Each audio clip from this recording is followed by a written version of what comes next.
My name's Jacqueline Joan Hoekstra. My father named me. Hoekstra is his family name. Hook means a bend or a corner, and straw means a stream or a river. So it's literally dweller at the bend of a river or stream, which I think is a pretty cool name because I actually grew up on the Skeena River. So that makes sense. And my dad named me after himself. His name's Jack. So he named me Jacqueline.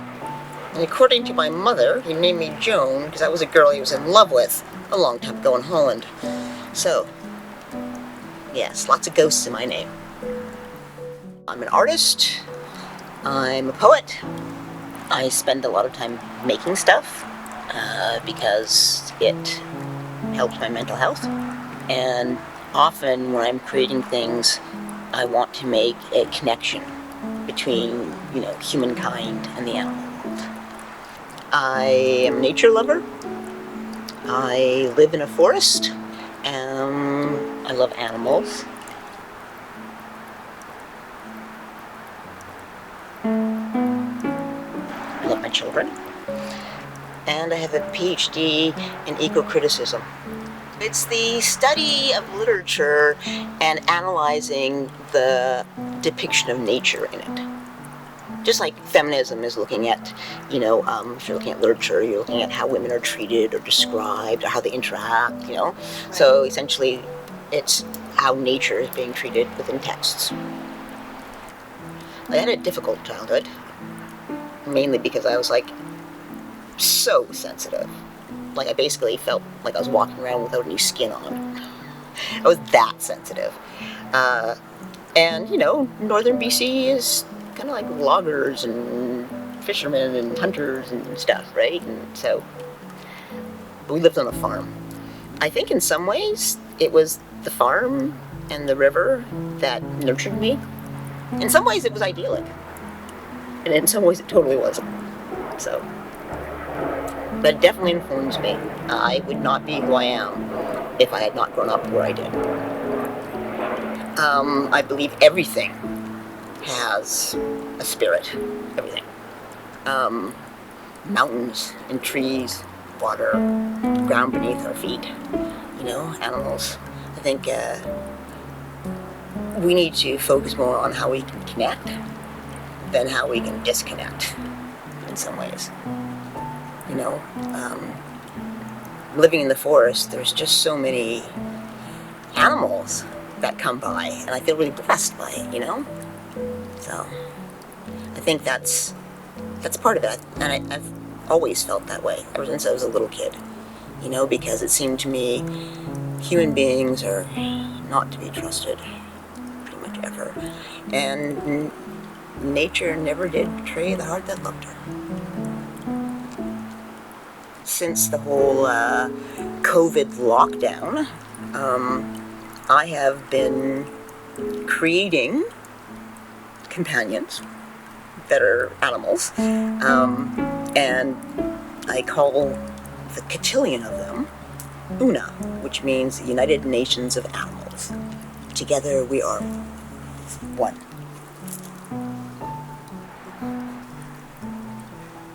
I think it really started when we moved to the farm. I would have been about maybe 7, and when we lived in Rupert, we lived in a neighborhood where there was other kids to play with and stuff, and there wasn't anybody to play with there. And I just started hanging out by the river and, building things out of sticks and stones, My parents weren't big on fancy presents or toys and things, so you kind of had to make your own fun, and that was fun for me. And then my mom's friend was going to pottery lessons with a woman named Mrs. Bebbington, Mrs. Eva Barbara Bebbington. And she was so lovely, and she convinced Mom to let me take pottery lessons. So I had pottery lessons for about 5 years when I was a kid. Yeah, and Eva was just so great. That sort of started the whole thing. I think, maybe some people can't understand, because it's my brain doesn't turn off. It just never turns off. I can think of a few times in my life where I've been okay, everything's fine. Just after my kids were born. I'd be like, all I have to do is feed them, right? And so I was okay with the world. But most of the time, it's like these connections just keep on getting made and made and made. And so, as you know, I go to the thrift store and I'll see something and I'll be like, hey, I could put that with this and make this. Right? So this is actually a ring for somebody's finger, but what does it look like? It looks like it's a beak, right? So, and this is actually tongs that I bent. This is an old wool sweater and some feathers that I collected from the parking lot. And that entertains me. So, most of the things I make come from upcycled materials. Thrift store finds. Many thrift store finds that I then repurpose and create something else out of. I could go to a fabric shop and spend $25 a yard on some wool, or I can go to the thrift store and buy a sweater for $5 and cut it up. So for me, that's a good thing for the environment. So I will work in any medium. I find working with my hands and my brain, of course, just sort of fills something, some of the little bits of emptiness inside of me. So I work with fabric, I paint, I felt, I soft sculpt, I guess maybe it's called. I just make things that express something about what I'm thinking about, how I'm feeling. I have a lot of names written down for animals, and I do know them, but he does not have a name.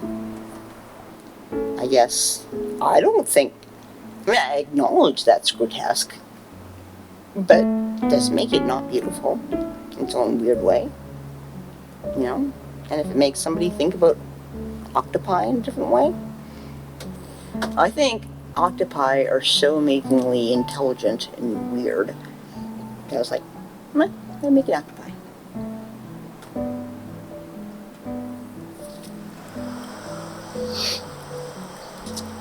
I suppose it depends. I usually get up pretty early in the morning. So,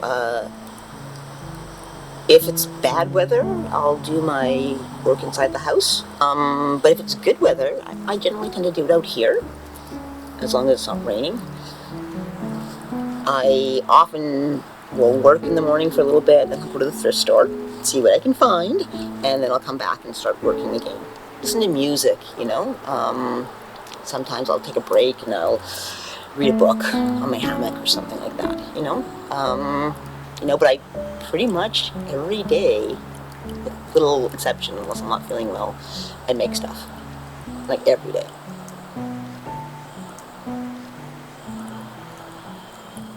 Well, when the kids were younger and I was working full-time and going to school full-time, I still wrote a lot. I'm a poet as well, so I wrote a lot. And that was, poetry would let me have like 10 minutes of time, right, to write something down, and you can always go back to it later. Whereas I find sometimes, especially with painting, it has to be, you have to sort of throw yourself into it a bit more. And so I wasn't painting other than murals for the kids' bedrooms in those years because I didn't have enough of me to be able to do that. Now all the kids are pretty darn big, except for my youngest, who's 17, and I live here, so I have lots of time to do the things I want to do. So this is a poem in a series of poems in a book I wrote called History Never Repeats, which is ironic because of course it always does. So this poem is from my friend Richard, who is dead, who I love dearly, and he had the loveliest sensitivities. So this poem is called If You Weren't Dead. If you weren't dead, I would call you, my voice low and begging, caught songbirds crying in nets in my throat. What would pass forth as words you would hear as trills and arpeggios, like a language ancient and long forgotten. Only the vibrato remains. Ghosts wandering in this grotto. What you cannot hear is most important. What I wouldn't say to you, you would hear. If you weren't dead, I'd send my children to you for weekend trips to the museum to see Emily Carr. She'd tell you what to tell them about being beloved of Sky. So these are my 4 oldest kids. This is Levi, who is 30 now, and he's always been a dreamer. This is Pharaoh, Mr. Solid as a rock. This is Dez, very imaginative and creative and beautiful. And this is Miguel Cuddy, also a scout, who is oppositional defiance boy when he was a kid. Oh, and I, of course, have paintings I do of them, which I don't always like this one. This is Cedar. She's like, I don't look like that. I'm like, in my head you do, baby. So. This particular painting is a hard one painting because this is Cedar, this is me, and this is Desiree, so those are my 2 daughters. And that painting I must have spent like a year on, scratching things out, fixing things, just couldn't quite make it. You have the mama in the background going, I'll help if I can. And then you have, my beautiful daughters who are just like spreading their life in the universe because they're so crazy amazing.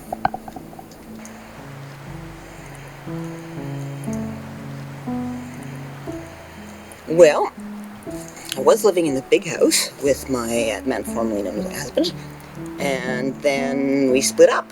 And I was like, well, I guess I'm going to... I didn't have the money to buy another place, and I didn't want to go away from the kids. And so I bought a travel trailer in Roberts Creek and had it towed here and had to create a road to get it up here because I really wanted to be in the forest. So there's this beautiful circular forest surrounding me. So I wake up in the morning to it. I hear owls in the night. I wrote a poem once. One of the lines was, nature hates a straight line. Nature never makes anything straight. You look, if you're on a plane, you look down at all the creeks and rivers, what you think, well, they're just going that way. It's like this. They're writing on the landscape, and they're curving around the landscape, and they're making their own words, So I always think that circles are so much more healthier than boxes. Sure. I mean, it's funny. I went and saw, believe it or not, when I was like 6, the Nachtwacht by Rembrandt in Holland, Night Watch. And my father was like, oh, this is the best painting in the whole world, and can you believe they actually cut it down to get it through the door? And I remember thinking, meh. And then on the way back to Canada, because we were in Holland at the time, we stopped at the Ottawa National Museum, or I don't know, someplace, Toronto Museum, and there was a group of 7, and there was Emily Carr, and I thought their work was amazing. And I'm just this little kid, I'm like, wow, look at the way they're interpreting it, right? Because it seemed like an interpretation as opposed to a photograph. And my father saying, no, that work's useless. Any 5-year-old could do it. My parents are both gardeners, farmers. My father was a horticulturist.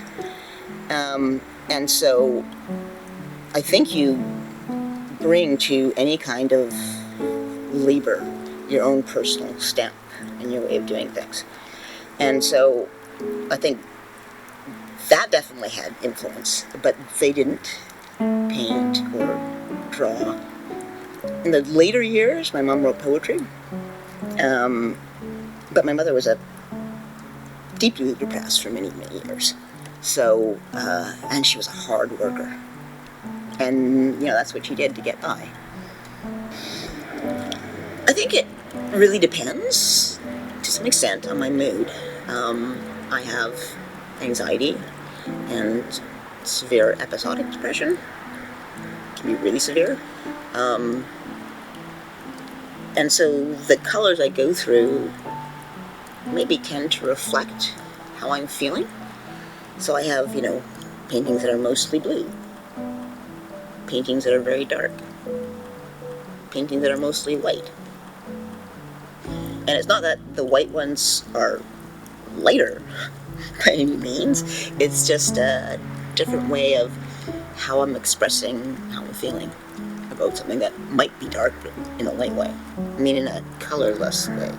So I like the fact that I can get lost in the thinking about it, and the lost in the doing of it, and then when it's done and I'm reasonably happy with it, and sometimes it takes a long time, it just has this feeling of satisfaction. Like something was created out of something that was maybe not so positive, so I do paint about things. There's a series of paintings that I've done that I'll explain to you when you see them. That was very painful for me, but they're kind of lovely in their own way, and there's hope in them. So I actually started painting again with this particular painting, which is a weird conglomeration of different styles, but it was a painting that I've done poems about and thoughts in my head, and basically every long weekend when I was a kid, we would go fishing out in the wilderness, out in northern BC. And for many years we went to a place called the Ishkanish, which is probably one of the most beautiful places on earth. It's in the Nass Valley. And to this day, when I have really bad dreams, sometimes I escape to the Nass Valley. So it's good memories, in some ways. So this particular painting is of the Ishkanish itself, and rainbow trout in the Ishkanish, and the beautiful aspect of that glacial river and the colors, which he tried to capture. So the trout itself is the Ishkanish River, and I'm the mouse in there, trying really hard to survive.